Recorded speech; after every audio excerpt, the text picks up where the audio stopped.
The next song, because it is the title track. This is indeed Living the Dream. Mr. Mick from Uriah Heep, welcome to the show. Hello, thank you very much. Good to be here.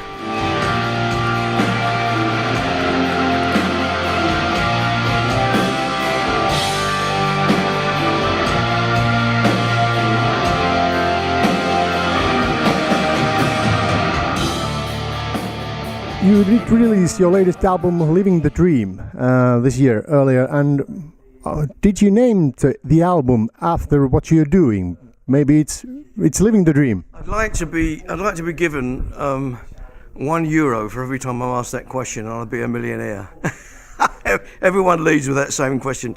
Of course, we're living the dream. We're doing something we love, with something we've got a passion for, and we're traveling in the world doing it. So we're all living the dream. I mean, lots of people out there have jobs that they don't necessarily like, but they've got to pay the bills. And we're doing something we love. So we are living the dream. Yeah.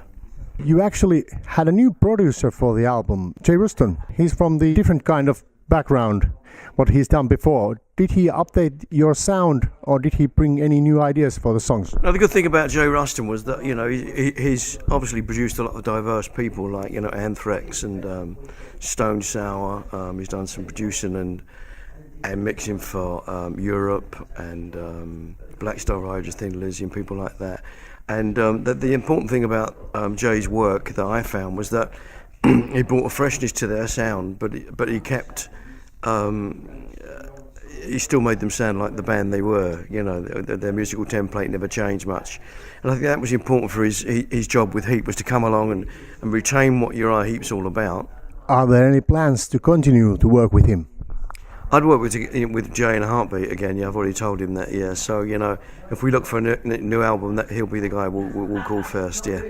One more question about Mr. Ruston. Was he the guy you wanted to produce your album? Yeah, we had to wait for him because he'd done work with the Wanu Dogs and other bands, and he was busy and he couldn't make our touring schedule for last year. So we had to wait for him until January when he was free, and then he flew over from Los Angeles, and in 19 days he recorded the album. About the songwriting of the album, there are many of you have been taking a part for it. Does it bring any depth to the songs? I think it's a great thing, but Phil Lands and myself are the main writers, and we write 90% of the music.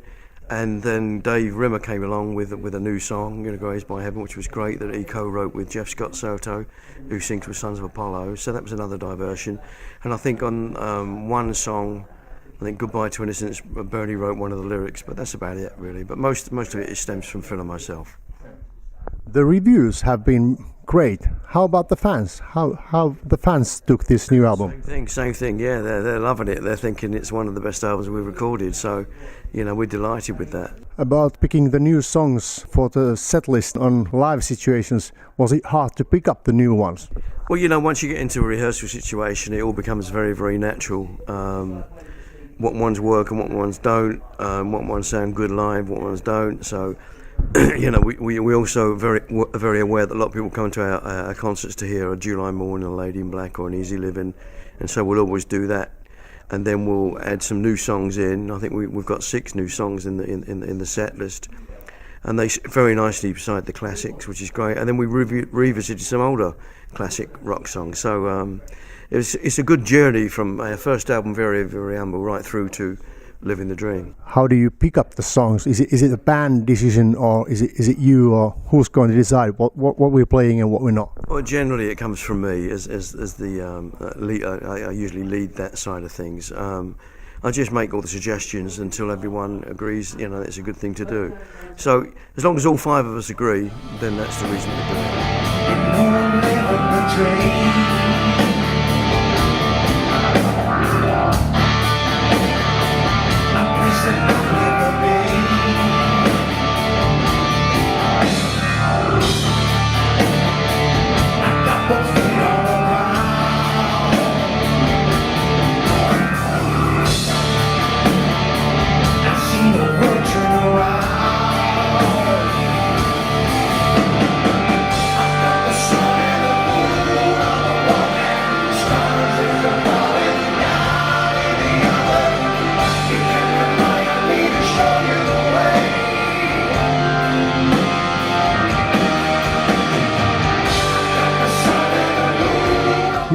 touring a lot. How's the tour going by far? It's been absolutely amazing. I've had sellouts almost everywhere we've been, so we're delighted, you know. It's been an arduous tour because it's like 2 months long, and then once we finish that, we go back home just for a bit of Christmas and New Year, and then we start up the second leg of the European tour in France and Italy and Poland and everywhere else, and then we'll go to Japan, and then we're going over to America for 10 weeks. So it's onward and upward, you know. We just keep touring and touring. It's what we do. Have to say, you look great, but you're not young anymore. So how do you keep yourself fit? Because it really, you know, it's a hard work. It's, you know, it's. I think it's because if you've got a passion for something you do, if you want to continue what you're doing, you look after yourself. You know, if you want to carry on the full rock and roll lifestyle, there's only one ending to it, you know, and it's not a very nice ending. So yeah, we look after ourselves. We, you know, make sure we get enough sleep and stuff. You know, it's hard enough work anyway for an 18-year-old, let alone people of our age. But you know, because you've got that passion that drives you on and gives you the energy to keep doing it every night. Have you ever thought about retirement, like, you know, in past 5 or 10 years? No, the only thing you retire is the tyres on the wheels of your car when it's winter. We don't retire, you know. We never think about those things.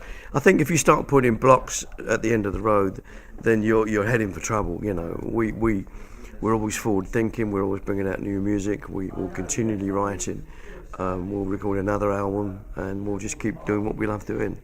But you know, you never give yourself those mental blockages, which is madness, really. It's a great career so far. 25 studio albums. It's a great amount of music. If you have to pick up, you know, few highs from your career, what would they be? I think there's too many to pick a few up. You know, you take a long while. I mean, it's very difficult. You know, I guess Demons and Wizards was an album that took us onto the world stage. So there's certain markers.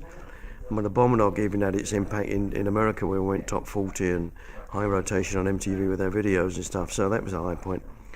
There again, you know, being the first Russian, the first Western rock band to play in Russia was a very much of a high, because we were pioneers there, and through our success, other bands followed.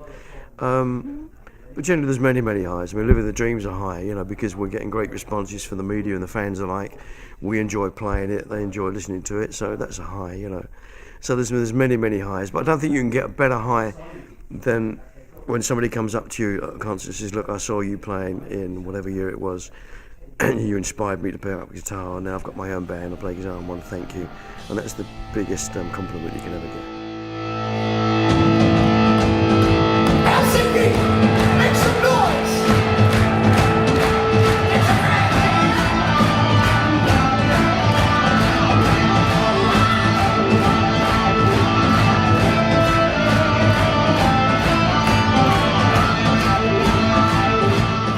Do you remember your first show in Finland? Can't remember the first one now, but I remember ages ago we used to do the Turku Festival.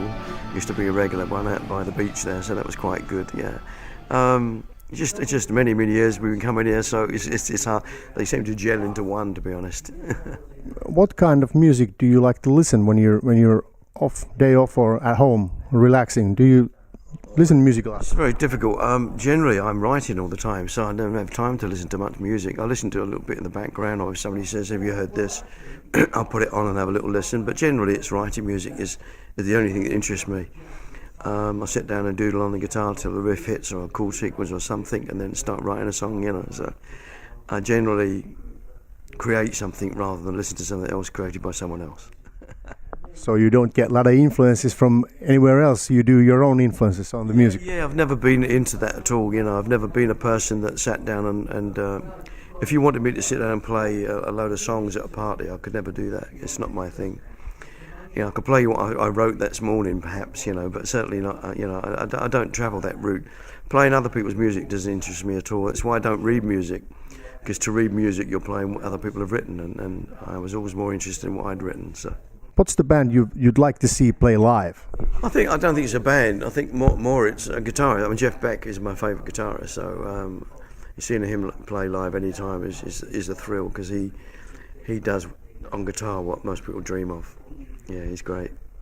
So he's the one that puts you play guitar. He's the one. Well, I've never sat down and learnt one of his licks, because that's not one of my thing. Again, like I say, I am my own competition. I don't have competition with other people, and as long as I'm happy with myself that I've created something good, then that's fine by me. You know, I don't need accolades from anywhere else. You know, so competition is within me only. You mentioned earlier about these great highs on your career, the Moscow gig and playing in Russia. Which is the craziest place you have ever played? You know, like where was the craziest audience? Very hard to say, but one of the craziest places to play a concert was in a place called Merkers, which was a salt mine, which was thousands of feet underground. It took them 2 hours in lifts to ferry the audience down, and everyone had white protected hats on in a salt mine. So that was a pretty odd one. And luckily it was an acoustic show, but I think if we'd have had all the amps, we might have had a cave in. But you know, it was a very interesting place. I mean, it took hours for them to come in and out, the people, but it was very interesting. You know. How did you end up doing a show like that? I think they it's all down to promoters. It's nothing to do with us. You know, promoter says, "Would you like to do this?" And they talk with their agent and their managers, and they work out the finances. And if they think it's a good idea, we'll go and do it. You know.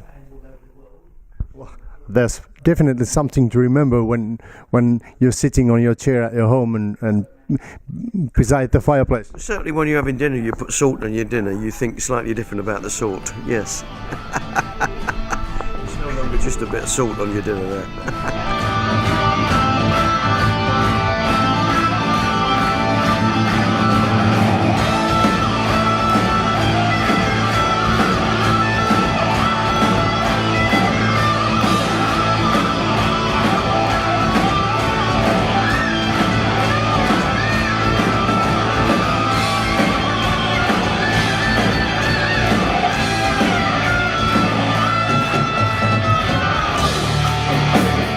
Thank you for this interview. It was very pleasure to meet you, and we wish you all the best for the forthcoming years, and rock on. Thanks very much. Keep on rocking and happy days. See you later. Hello there, Mick Box of Uriah Heep, and you're listening to Southeast Rec Metal. Keep on rocking.